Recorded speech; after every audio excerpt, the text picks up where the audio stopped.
શિક્ષા સાથે આધ્યાત્મિક સંસ્કાર। પવિત્ર શ્રાવણ માસમાં બાળકોમાં આધ્યાત્મ અને ભક્તિભાવનો સંચાર થાય તે હેતુથી સુરતના નાના નાના બાળકો દ્વારા કાવડ યાત્રા કાઢવામાં આવી હતી। હર હર મહાદેવના નારા સાથે સડક પરથી પ્રસાર થતા બાળકોમાં અનેરો જોશ જોવા મળ્યો હતો।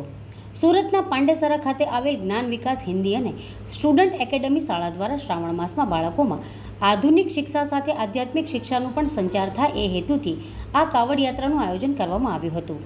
આ યાત્રા શાળા પટાંગણથી શરૂ થઈ પંચમુખી હનુમાન મંદિર સુધી જઈ ભગવાન શિવને જળ અર્પણ કરવામાં આવ્યું હતું। કાવડ યાત્રામાં બાળકો હર હર મહાદેવના નારા લગાવતા રસ્તા પર લોકો પણ ભક્તિમય બન્યા હતા। તેમને શ્રદ્ધા અને ભક્તિનું પ્રમાણ પૂરું પાડ્યું હતું। યાત્રા દરમિયાન બાળકોમાં અનેરો આનંદ જોવા મળ્યો હતો। શાળા દ્વારા આધ્યાત્મિક અને શૈક્ષણિક વિકાસને પ્રોત્સાહિત કરવા માટે નોંધપાત્ર ફાળો રહ્યો હતો। શાળાએ આ કાવડ યાત્રા દ્વારા સમાજમાં સંતુલન અને શાંતિનો સંદેશ પહોંચાડવાની કોશિશ કરી હતી। યાત્રામાં માત્ર એક ધાર્મિક ક્રિયા નથી, પરંતુ બાળ મનોમાં આધ્યાત્મિક અને ઉન્નતિ તેમજ સંગઠિત સમાજ માટે પણ મહત્વપૂર્ણ તત્વરૂપ છે।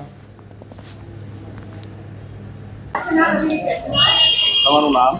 यामिनी उपाध्याय, ज्ञान विकास हिंदी विद्यालय અને students academy English medium school Pandesara Bamroli પર ચલાવું છું।